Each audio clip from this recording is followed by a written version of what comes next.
Okay, I think this is it. It's recording. So welcome, Claudia. I'm so excited to interview you. I've read The Power of No that you wrote with James. I've read The Idea Machine. You completely inspire and delight me with your enthusiasm and your engagement and how you treat people. You are just such a gift to the world, and it is such a joy to be able to interview. I'm so delighted. Thank you, Natalie. I appreciate it, and I'm honored that you asked me to come on this conversation. I welcome every conversation. I cherish it, and I cherish you and, your approach to life with including yoga and sometimes yoga with your kids. I think it's a different way, and it's a sort of planting seeds for the future generations, and I appreciate that. Oh, thanks so much. Yeah. I so want them to be able to go into the world in a different way to how we were brought up, So, yes. And I think doing these little interviews, but then I can go back to them and share, do you know what Claudia says? And I can tell them and they can learn about it because I know I've messed up so much. That's right. This call came out of me noticing as I was enrolling people for a course that I'm running about people living a life that they love, loving themselves and finding the love of their life. And what I found through speaking to people is that they'd lost complete hope. They just kept noticing that people were not right, that they were going into abusive relationships, that they felt at 40 or 50 they'd never find somebody, or even at 30, some people believe they'd never find somebody. And I know that you've gone on such a tremendous journy. And I met James at 41, so yes. Wow. And did you ever have a sense of, I am hopeless, nothing will ever change? Yes, every time. I had this thing where I would pursue all types of unavailable man. Unless they were married, if they were emotionally unavailable, I had a talent for identifying them and then wanting to turn them into my husband in the first conversation. And they all run away, as they should, of course. And but I had a keen talent for attracting and speaking with unavailable men. I don't know how I managed it. But yes, so I did lose hope many times. I thought there is something inherently wrong with me, which there wasn't. I just needed to realize that what I was doing was very unhealthy. And what are the key tips for finding an unavailable man then? What were the how to key find things? an unavailable man? Just so that I can set a warning signal. I have the tips. One is you see a feature. So, for example, you see a guy and the guy maybe has green eyes. And you go, oh, he has green eyes. I must marry him. That's one tip. That will guarantee you that the guy is unavailable. Or, oh, look, the guy has muscles. Therefore, he must work out. Therefore, he must be my husband. That's another guaranteed way to fail. Or, on my own side, dress inappropriately sexy for the Christmas party at work. That is guaranteed. The most unavailable man will pick up on the insecurity of me and try to pick me up. Thank God nothing ever happened at work. I'm lucky. But I did those things. I did walk a very dangerous line. And I also, went to sleep and have sex too early with certain men that I met, thinking that sex would get me love, completely confused about how it actually works, having no idea that I actually needed to be present, that I had to let go of this. I had an idea in my head of what it would look like to be married and happy, and I tried to force every man that came into my life, every unavailable man, into my vision. And so, of course, some ran for the woods, Some took advantage of me, and I don't blame them because I was being very stupid. And some ignored me. Some played along for a while and then got bored. And the only thing really that got me to understand is there was one night I was reading Julia Cameron's The Artist's Way, and in the bibliography at the end of the book, she said something that opened my eyes. She said the chapter of withdrawal in the book for sex and love addicts should be mandatory for every person in the world, or something like that. And that was the first time I saw love and addiction in the same sentence. And so my eyes lifted from the page, and I thought, is it possible? Maybe. Wow. That after 30 years of me doing these ridiculous things, could it be possible I am a love addict? I don't know. Could it be? And it's embarrassing to admit something like that. You know, we don't want to see that. Denial is very powerful. But I couldn't, at that point, you know, I had just come back from a trip where I tried to turn another unavailable man into my husband. So it was too painful already. And you know what's the painful thing? It's not so much when you go, oh, I'm here and I'm hurting. It's when you go, oh, I'm here and I'm hurting again. That's the killer, you know. That's when you go, why did I do this to me at 40 again? How can I be so? And so that sentence resonated with me. Love, yeah, I am addicted to the high of trying to pursue an unavailable man, and then I crush when it abandoned me. So I was addicted to that. And it takes a lot of guts to say that because it's embarrassing. Amazing. Amazing. And in the process, did you get to go, why am I addicted? Like, did you go into what had happened in your childhood? And I remember reading. Of course. I mean, and I'm still putting the pieces together, Natalie. But my father was slightly sexually abusive towards me. Like, he would touch me inappropriately while he was driving and shifting the gears of the car. He would touch my leg. And I would find that both attractive and at the same time repulsive. And so it was a very scary situation as a teenager to see the attraction and the repulsion towards my father. And this is something that I continue to do with men, doing something attractive and repulsive at the same time. Something very dangerous for me, like sleeping with a man, having a one-man stand, for example, is a very dangerous thing to do for a woman, both physically, emotionally, in every level. And at the same time, I found the thrill of it. Maybe this is the one who will love me. I found that it was like a drug. It was literally like a drug. I'm sure you find that in your work. So much. And, you know, it's not just like being, I don't know if you've come across Gabor Mate, who writes on addiction. And he says I haven't yet. Oh, he's beautiful. His book on addiction is called In the Realm of Hungry Ghosts. And he says any addiction is just because we didn't have healthy attachment and bonds in our childhood. Right. And so we're just constantly trying to get that love. And we don't know how to do it in a healthy way. And we want that thrill of a deep connection. And then we crash going, this isn't it again. You know, it's so painful to feel unloved in a healthy way. And we just don't know how about getting it right. Spot on. That is absolutely spot on. We're looking for love in all the wrong places because we crave it. We want a healthy relationship. We're just disoriented and we don't know how do you do that? There's no manual. Absolutely.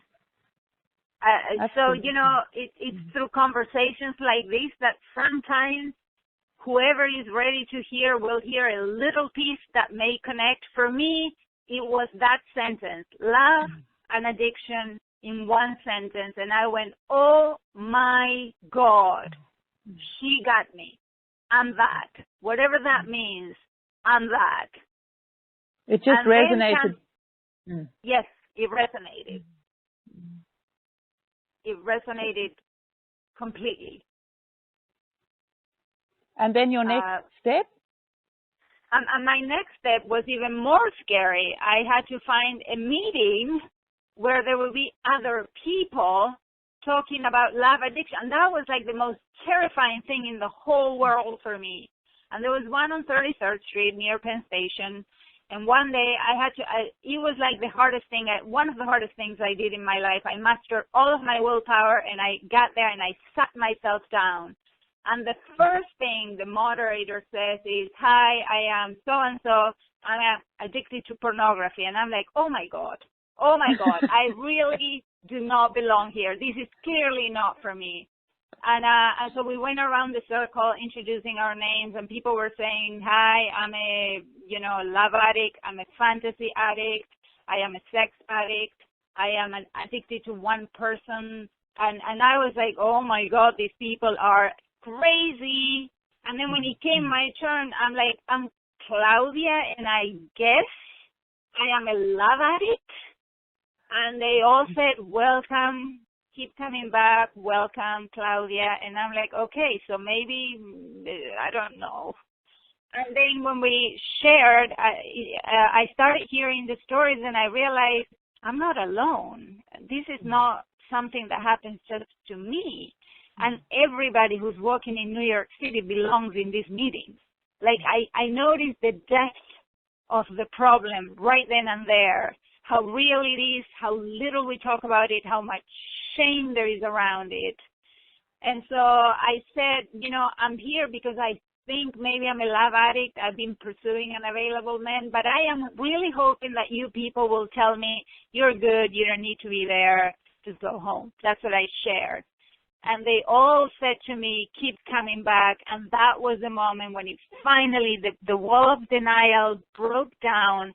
And I'm like, oh no, I am a freaking love addict. I can't believe this is happening, but it was. It was in my face. I could not avoid it.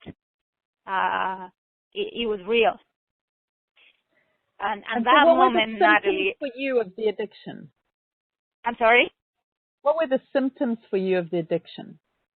The symptoms were I would have a love interest, and for months, sometimes years, I wrote about this in The Power of No. Sometimes 3 years, I would wait for one man who would call me every 6 months, and then I would show up at his door as if I was a delivery pizza person, And even towards the end, when I started to notice this is unhealthy, he would not stop calling me. And I would have to say, "Listen, what part of I don't ever want to talk to you again don't you understand?" That was my last conversation with him. And I was shaking because putting a boundary, finally owning my own power and sending the message, "No, I will not do this again. From now on, I want the real thing. I'm tired of starving myself of real love. I want the real thing. You will not do. You disappear for 6 months." Yeah. I hung up on him, actually. And he still called me, like, I think 3 years ago, and I just don't pick up the phone, That's completely over. I don't even think about this person anymore. But it took a lot of energy to say no more of that nonsense. Now I really want the real thing. So I went for these meetings for a year and a half. And I heard all the stories, Natalie. And I think anyone struggling with relationships, especially if you're addicted to a person that you cannot let go of, or if you happen to live in fantasies all the time, or if you think that's the person that you're going to marry, if you have this kind of thing, just sitting in one of those meetings, just listening in on the phone, you don't even have to go, can be helpful so that you notice we're not alone. We all have these feelings. It happens to everyone. It's normal. I think that's so often the issue is that with so many of the people that I've spoken to is that they feel like they're the only one. And the course that I'm running came out of one client feeling at 50 that she was the only one at 50 who wasn't in a relationship. All her friends are married. And I said, doing individual therapy is fine, but what you really need is a group where you can see that there are lots of people in this situation. And that everybody is going through emotions that you are too. And so that's why I said, okay, I'll run a group. Yes. You know, I've seen, and there is a confidentiality clause, so, you know, I can't disclose stories, but I will say I've seen marriages destroyed because of this. I've seen people being in the border of bankruptcy because of this.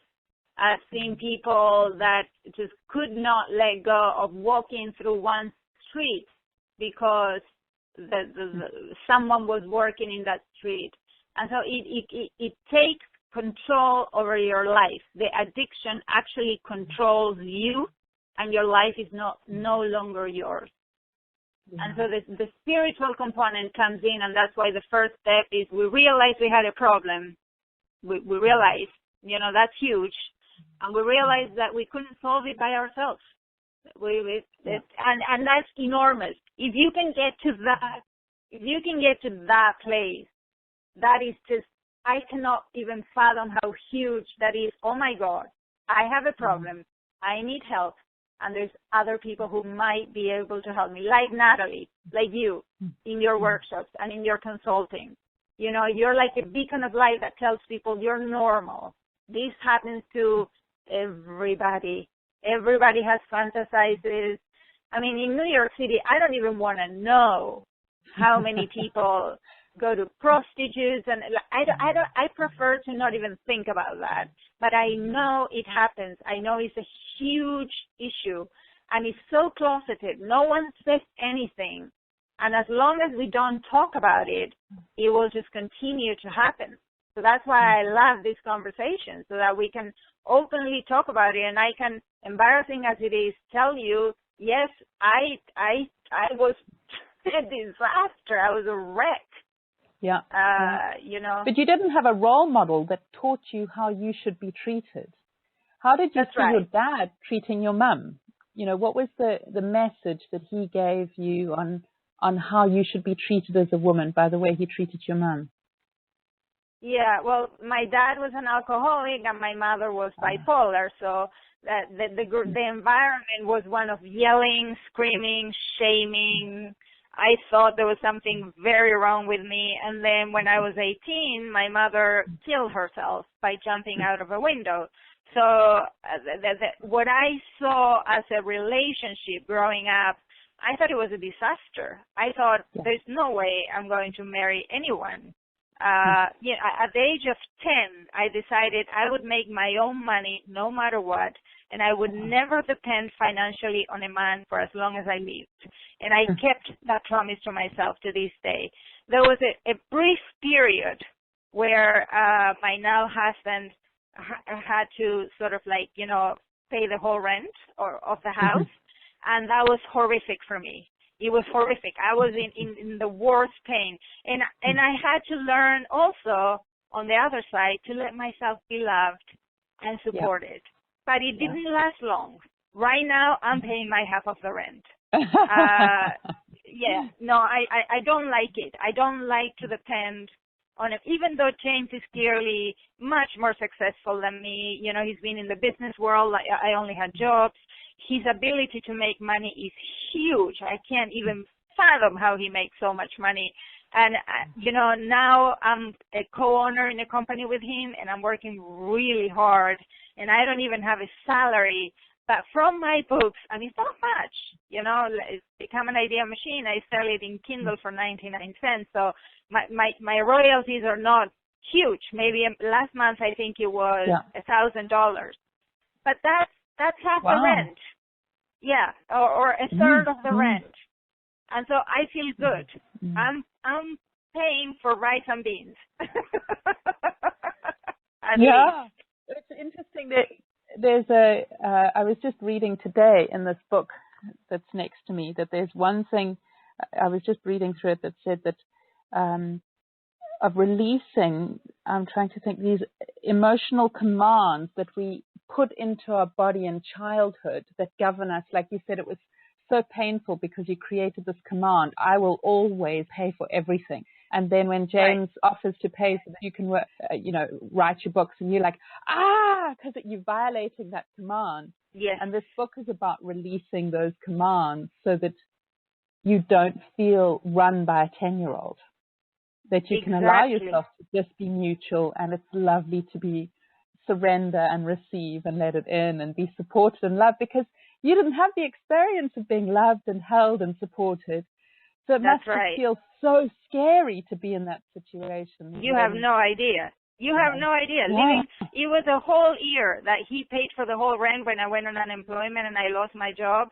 I did not like it one bit, and it took a lot of self-searching and say, it's okay. He has the money to pay for the next year. It's okay. Yeah. But I was desperate. I was, and eventually I learned to open myself up and say, okay, he can pay the rent. He can be my husband. Because previously, many boyfriends that I had in South Africa especially took advantage of me. And I pay the rent for many boyfriends in full. So, I felt like it was in a way a circle coming back to me that it was okay. I have paid rent for many people. It's okay that someone who loves me now can pay rent, and I can be grateful for that. And it's only temporary because, my own work is coming. It's fascinating that it was more sort of out of like a karmic thing coming around rather than just, I deserve this. I deserve this to be loved. Because that's, you hadn't had that as a child where you were just able to be safe and relax in being secure. You had to always be fighting to feel safe in such a volatile environment. Just amazing. Yes. I would have to hide so that I wouldn't be beaten. Or it was really scary growing up. So yes, you're right. I should go to your course. But it's also interesting too for me, and just so sad. Like I just want to gather you up and give you a hug of thinking of this little girl who never felt that she deserved love. Yes. That Thank you. That makes me almost cry. That you had to fight and beg for it and chase for it. Because you weren't just cherished just for being you. Right. Yeah, I wasn't perfect. Yes. It was a scary environment for my brother too, of course. Yeah. But that year of listening to other people and recovery, it gave me a secret that I found out at the end. And is that when you sit in a circle of people who are grounded, right, and people who know the vocabulary, and people who understand what love addiction is, and you speak in the circle and you say, I want to bring in real love into my life. The message, when you say through the years of all those people who are bearing witness in silence, travels much faster through whatever it is that you want to call it, the force, the theory, some people call it, whatever people call it, something higher than me. The message travels 10 times faster, 100 times faster. From the moment I actually said, a year after withdrawing from everything, I said to this whole group, I am ready. It took 6 weeks until I met James. Amazing. And then I was really ready. I didn't have an idea of what I wanted. I just went to meet James. Who is this guy? Do I like him? And more importantly, do I like the person I become when I am in front of him? Am I putting airs to pretend that I am more important? Or can I just be myself? That was key. Because I was having the time of my life. I was going to tango lessons. I was going to salsa lessons. I was enjoying life like you have no idea at that point. And of course, whenever a woman is enjoying life, a guy will appear. is guaranteed. You know, and that's why Marianne Williamson says Cinderella was having a ball when she met the prince. Yeah. Is when you're having fun and you have your life together and you have support and you're enjoying it and you're full of life. That's when some guy will go, oh no, wait a minute, what does she have? I want it. It's so important. And I think when some people are down because they go, you know, I'm unlovable because my life is not together, we have to love ourselves first. We have to be part of the course. Yes, to attract the coolest person, you have to become the coolest person first. Because if you don't like the company you keep when you're with yourself, there is no way anyone else is going to enjoy the company you keep when you're with yourself. So loving yourself and cheering for you and like, you know, what makes me happy? I like to dance. So, okay, let's go dancing. And it became, you know, my whole group started going dancing. And so all these bunch of love addicts, we all went dancing together and we all knew where the boundaries were. So it was amazing to experience just the pleasure of dancing. There was no pressure for anything sexual. We were literally just having fun with a group of people we trusted, and we had spill our guts in front of everybody. And that was just like, it was amazing. I never thought that from that very embarrassing first meeting to a year later, I would be having fun and these people would become almost my family. And one of them still lives in my support group, and I can email him at the drop of a hat and say anything, including I want to die. And he'd be like, cool, I hear you. I understand. Let's check in 1 hour. I'm here. Like, you know, he'll keep it real for me.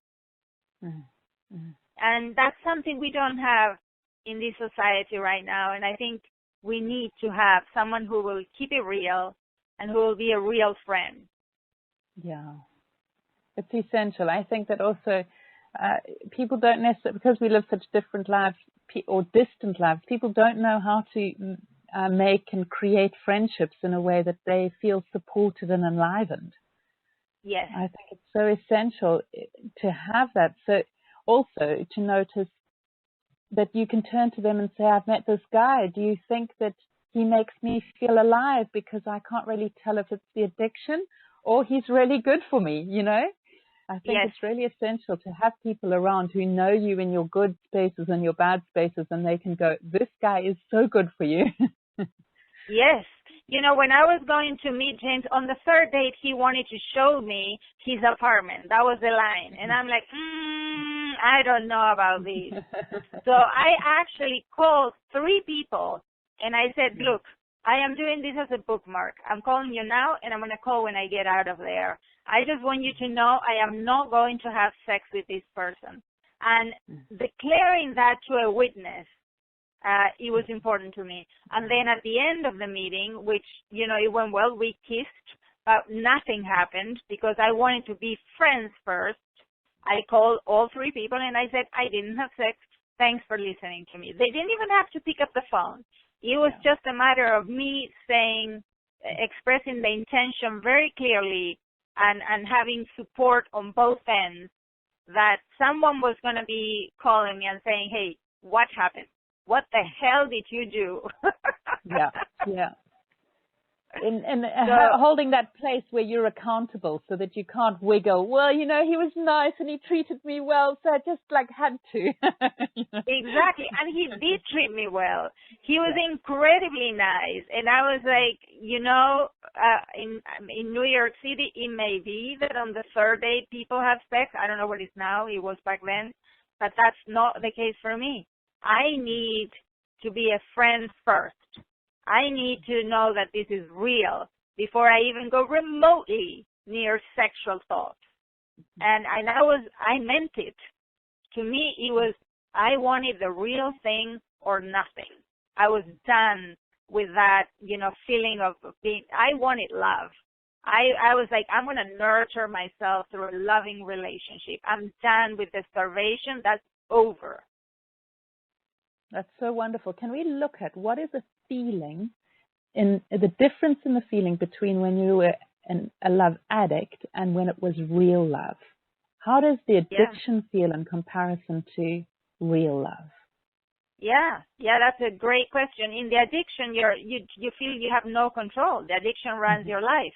I have to get to yoga at 7 because this guy will be there at 7:05, and I need to put my yoga mat here because then he will be next to me, and then I can check him out the whole class. The addiction runs your life.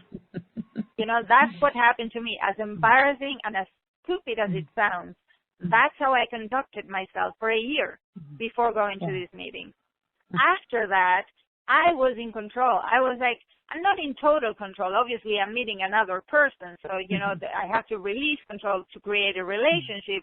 But I was very clear that the moment you said something that didn't go well, like, for example, there was a guy, Jake, and I was going to a date with him.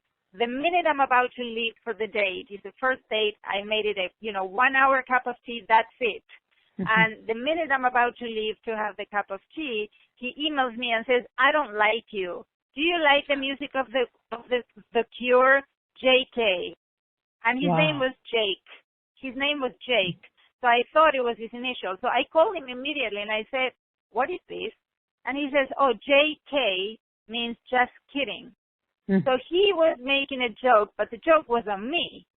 And I realized immediately that was not a good situation. You know, if in the honeymoon there is something weird, I was like, I'm sorry, Jake, this is not going to work out. And he says to me, but why? And I said, my intuition tells me. And he says, hasn't your intuition ever been wrong? And I said, I cannot believe you just asked me that question. And he didn't hang up. To his credit, he wanted to know the answer. To his credit. So I said, Jake, it was when I didn't listen to my intuition that I messed up the most. So this is a no. And I don't care if you're driving from San Francisco to New York right now. The answer is no, and have a good life. And that was the end of Jake. Wow. Just complete clarity of I won't be made fun of and treated with emotional abuse. Exactly. I will not tolerate that. I will not tolerate it today. I will not tolerate it ever. Ever. And it doesn't mean I'm a bitch, because then, it's very easy to go into that. It means I'm a powerful woman. It means I recognize when you're making fun of me. And this happened recently to me in a patriarchal sort of dinner. A guy goes, you know what's good about you, Claudia? That for being a woman, you're not such a pain in the ass. And there are 12 men in the table, and there's me. And so I looked at him, and I said, I could probably use that in a stand-up comedy bit. I owned it. Because what you're saying is that what's good about me is not that I'm talented. It's not that I have a WSJ bestseller book. What you're saying is that I'm not something that you can... So clearly this is a comedy thing, and you don't know how to give a compliment. So that's a powerful place where I was coming from. I didn't need to explain anything. I didn't need to drop the champagne or the glass of wine all over the table. I just needed to acknowledge something happened here. I am not tolerating it, so I'm going to let you know. And that's the way it came out. I thought about it a lot, and I need to really let it go. But because a part of me did want to punch him in the face. Completely understandable. It's so hard in those situations, to come up with the sort of one-liner that just makes them go, that wasn't right. And then they can turn around and go, I'm really sorry. That was insulting. I get it. Thanks for calling me on that. That's not who I'm committed to being. But it's in the moment, you're just like stunned that somebody would have the audacity to say that it's really hard to get the thoughts right. I couldn't believe it that would happen in 2014 in the United States of America. I seriously think this guy has an issue, and he admires me and he wants to compliment me, but he just cannot, for the love of God, give me a good compliment. He's not capable, because he must be not connected with the feminine power, or he must be scared of the feminine power. Because the feminine power is definitely returning into the world. Our voices are missing from the conversation. We need to be a part of it. That's why I wrote the Idea Machine. That's why I think it's important for us to be empowered by our ideas. And so, you know, when I present myself, I'm a foreigner, I'm a woman, and I have an accent. So men immediately will judge me. I know this. Denying it does no favors. So I'm an idea machine for that reason, because I will drop so many ideas, and they will be so good that everything, ethnicity, religion, background, will fall because my ideas level the playing field. Now we're talking about intelligence to intelligence, and the rest doesn't matter. And that's why I think it's so important for a woman to be empowered by her own idea muscle, as well as the physical and emotional and, you know, spiritual side of life, all sides of life. It's so exciting to hear you speak like this, because you went from somebody before who was not feeling empowered, feeling desperate, and I'm trying to think of another word. It's like it's sort of clingy, and you'll take little scraps because you need so little and you deserve so little love. To now going, no, I won't be spoken to wrongly. I will be treated with respect. I will be honored. I will not have sex earlier on. I will be a friend, so I feel valued and intimate and happy together. I'm not going, I want to be whole in myself. And you know what, Natalie, and it's not coming from a place of anger, because that's when the bitch archetype comes in. I'm not coming from a place of, I'm not angry. Oh, I am, but I'm trying hard not to. It's not anger that I feel for this guy. This is just, I know this is a representation of an energy that has been in my life, that I need to own it. And I need to say, I understand that you are stupid, but that doesn't mean I'm going to go to your level, because I am a powerful woman now. And if you push it just a tiny bit more, I'm going to show you my fangs, and you're not going to like it, because I do know how to defend myself now, and I do know what I will and will not tolerate. Now, if you go and insult me, you are bringing in something in that I will not just let slide. I will not let cynicism pass for intelligence anymore. If you're being cynic, I will not say, oh, how intelligent you are. No, I can be cynic too, but I choose not to. I also don't have to teach this man anything. I just need to know that I have the respect I deserve. That's all. That's all. It's just so gorgeous to hear you speak like this, from, you know, the start of the call, hearing how it was at the 10 years ago, 20 years ago, of feeling a man can do anything to you, he can, and you'll just take it, you'll accept it, and now you're like, nope, I will only tolerate respect. And there's a sense of boundaries that you have of, this is it, this is, I'm not going to let somebody cross me. And that anger is an essential part of you, because it's a very clear indicator, no, this guy's violating me emotionally. Exactly. And this anger is a clear thing of generating boundaries to go, actually, that's not acceptable. That's not what I deserve. Yes, and I care, like Alanis Morissette said, and I care to remind you of the mess you left when you went away. I care to point out that wasn't cool. Yes, I do care. I will not let it slide. It's not happening, not on my watch, and not on my watch for any of my sisters. So if I see a man interrupting a woman, I will say, excuse me, I would like to hear what she has to say. Because we women need to back each other up now. Because the energy of the feminine is coming back with a force that, I mean, is moving mountains. It's moving mountains. And so we need to respect each other. And I will defend and protect any younger woman, any younger generation. I will let them finish. I want to hear what they have to say. It's important to me. And so as an elder, you know, I'm 47, so I'm crossing towards the elder. I will generate respect for the women around me. And you watch out for my little ones, because I will turn into a bear if you try to hurt any of them. And I mean that. And I can be very, very scary. I think it's an important quality. I think that when we go meek and mild and, oh, could you just give me a little bit of love in 6 months? Oh, thank you. Right. We're just completely missing. Yes. You see yourself now in a loving, healthy relationship with somebody devoted to you. You look at how you've turned your life around, of writing books, of, creating things in the world that you're proud of, and really making a difference and touching people's lives. We can so see that James was somebody who brought out the best in you, who believed in you, who. He definitely did. He's supportive in every single way. He's the most amazing. I actually don't know how I got him, really. I think I got lucky.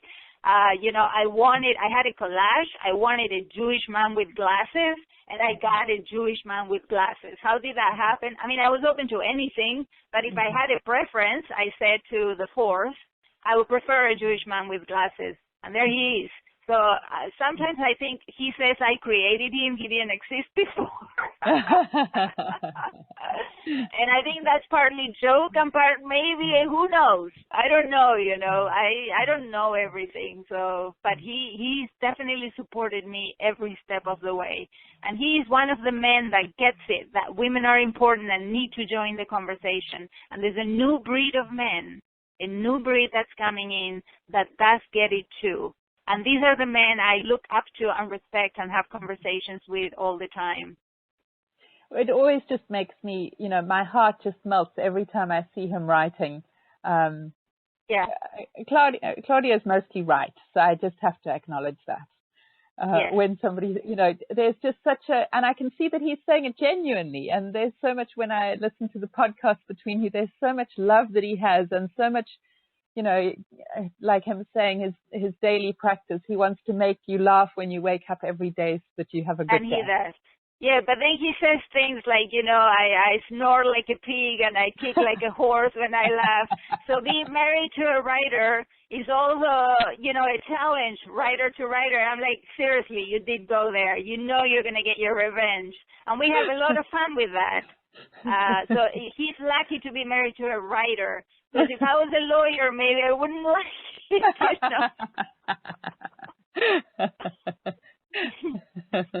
So how, like in the day, how does he make you feel, and how did you have to change who you were in the way that you related to people so that you could create healthy communication, healthy feelings, a healthy dynamic in the whole relationship? Yeah, there's a 1-minute answer and there's a 20-year answer to that. It was complicated because James had 2 daughters and I came in as a stepmom, and the stepmom is a situation. Yeah, always. Yes, so it was a very slow transition. We consulted with a lot of professionals, tons of professionals along the way, about how to make it easier on the children so that the impact wouldn't be so intense for them. And we took it very slow. We moved out of the city and to be closer to the girls.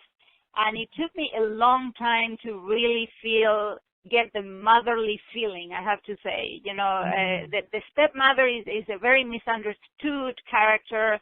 I feel the town didn't like me because I'm a threat to, and this may be a projection, this may not be real.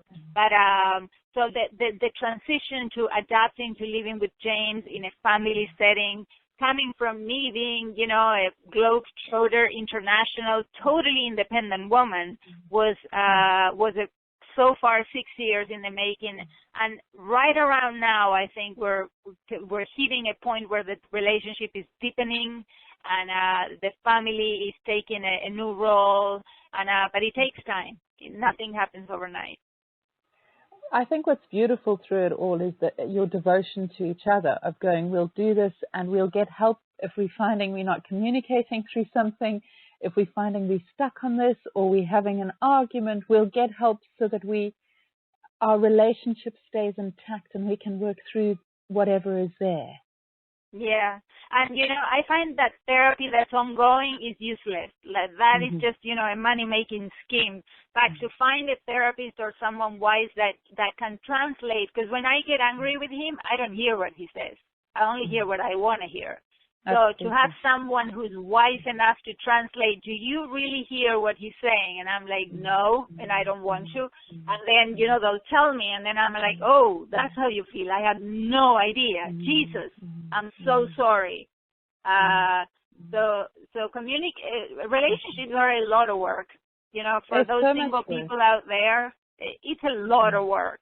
So think about it before getting into one. Well, what I find for relationships is that they are the biggest gift in being able to show us where our traumas are. You say when you're angry, you can't hear him. And one of the things that I teach with the couple therapy, with the couples work I do, is that when you can't hear somebody anymore, it's because some sort of trauma has been triggered. And so your brain, the communicative parts of your brain no longer function.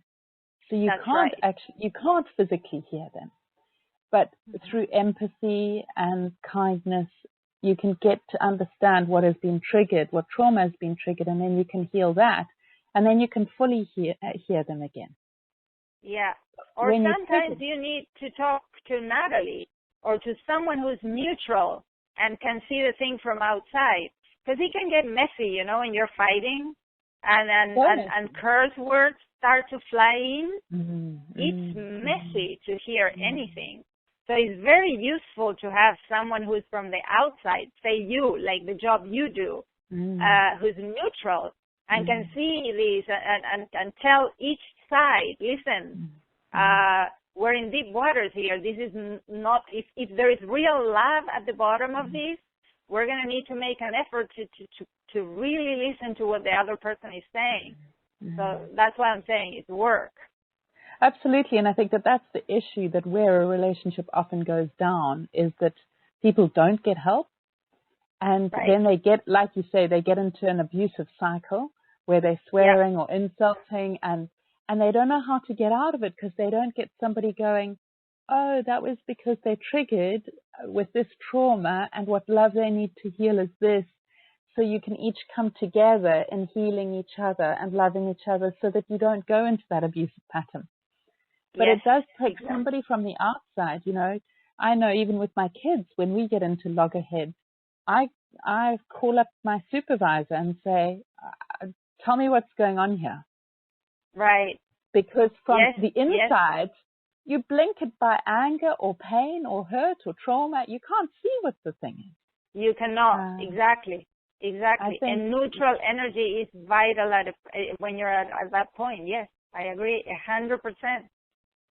And it sounds like the difference between now with James and the relationships before is that the other guys had no commitment to you and no desire to work through things.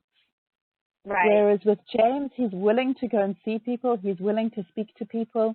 He's willing to find ways to work so you both hear each other. Exactly. That's why I married him. That's so beautiful.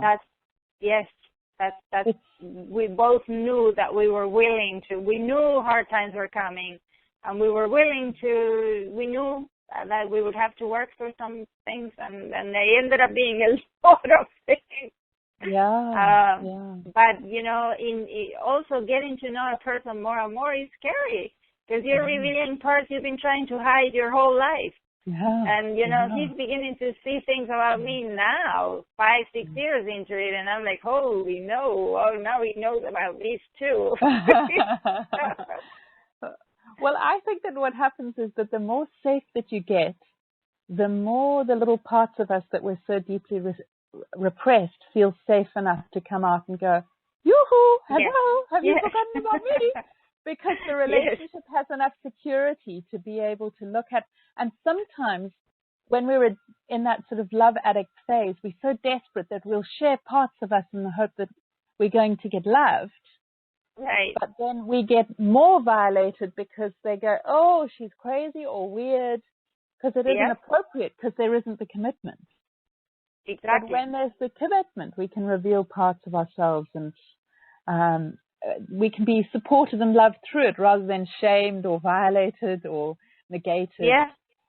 Yeah. You know, one of the ways that he's sort of like showing me more of himself is in these things where he makes me laugh every morning. A different personality comes out of him, one that I didn't meet before. And it's incredibly funny to see this personality sort of like appear out of the blue. I'm like, who am I talking with right now? Is this a professor or is it a rapper? Who is this? Who is this new invention you just created here?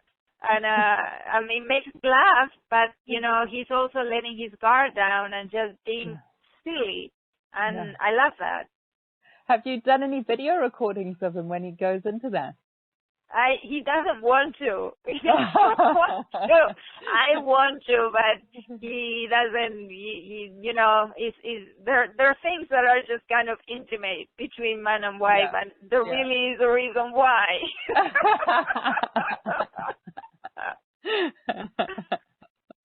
Oh, I'd love to see it. I so love it when people relax enough to shine into the different parts of themselves and integrate the different parts of themselves. It just makes my heart beam that you've found somebody who's willing to do the work with you. And, you know, with the childhood that you've had of a bipolar mum and a father who is an alcoholic, there are going to be so many triggers. It's like a minefield. Oh, my God. You have no idea. Yeah, that describes it perfectly. Yeah, amazing. And to have worked through all of that and to get to a place where you love yourself enough, where you go, I'm not my childhood. I'm not what happened to me. I deserve so much more. And then creating who you are, loving yourself, and getting to the place where I know what I want is real love. That's it.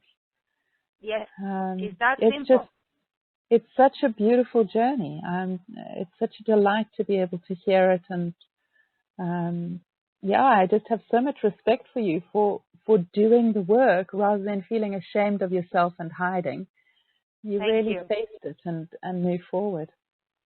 Yes. Yeah. Wow. I'm looking through to see if I've got any other questions, but no, I don't. I think we pretty much covered the gamut of the journey. Yeah.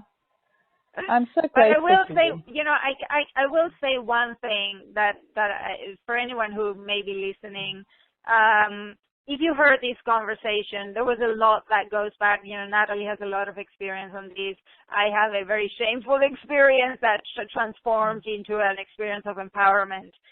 So there may be one tiny thing that resonated for you, for whoever is listening, one thing. And I would say that whatever it was that resonated, that you went, aha, that's the place, that's the tip of the thread through which you start getting back the journey all through the thread to the center of your spirit to find what's happening with you. That's beautiful. It's so, so important. The one book that keeps popping up in my head as you were talking about your relationship with James was Sue Johnson's Hold Me Tight. And it's a book that helps you to go, these communication difficulties are core indicators that take us to heal parts of ourselves. Yeah. And I think so often people look around and go, that guy's bad, or that relationship is wrong, rather than going, are there things that I can do to learn to communicate better, to be able to share how I'm feeling, to be able to not overfunction, but be still in my own body, and know that I'm loved in myself. I think there's so many things that we can do for ourselves to love ourselves so that we're ready for a relationship. And you just did that one after the other, so that you were ready for it. I'm really blown away. Thank you. Yeah. Thank you so much, Claudia. Sure, Natalie. Yeah, this was a pleasure. Anytime. And I really recommend that anybody who is stuck in their lives and is going for the wrong sort of guy, that you get the book, The Power of No, that James and Claudia each read a chapter I listened to the audio, which I far prefer than reading the book. I haven't read the book. I just listened to the audio. But just because you can hear their voices and you can hear them engaging and you can hear the love and the joy between the two of them as they talk and go say other bits that aren't in the book, that it's just gorgeous because it's just so real and alive, the love between them. Thank you. Yeah, we had fun doing that. Yeah, it was beautiful. And then if you're feeling stuck in your life, for people who are listening to this, get Claudia's book, Become an Idea Machine. It's easy to read. It's a beautiful book. And it just makes you feel like I don't have to be stuck. I can create the life that I want because it's up to me by looking at the world as an adventure, and I can think of ideas of how I can change my life, how I can serve other people, that you just exercise your brain to think in new and creative ways so you feel empowered and you feel alive and you feel dynamic, rather than waiting for some knight to come and save you from your life. You empower yourself to become who you want to be in the world. Yeah, that's beautiful. I like how you put it. That's exactly what it is. So wonderful. Well, lots of love to you. Thank you, Natalie. We'll see you online and doing yoga tomorrow. For anybody who's into yoga, Claudia does at 7 o'clock Eastern Time every Friday a half-an-hour yoga course in Spanish and English. Yes. And it's fun. I hope people join. Yeah, I'll see you tomorrow there. Thank you very much, Natalie. All right. I'll see you Love tomorrow to then. Okay. Bye-bye. Great. Bye-bye.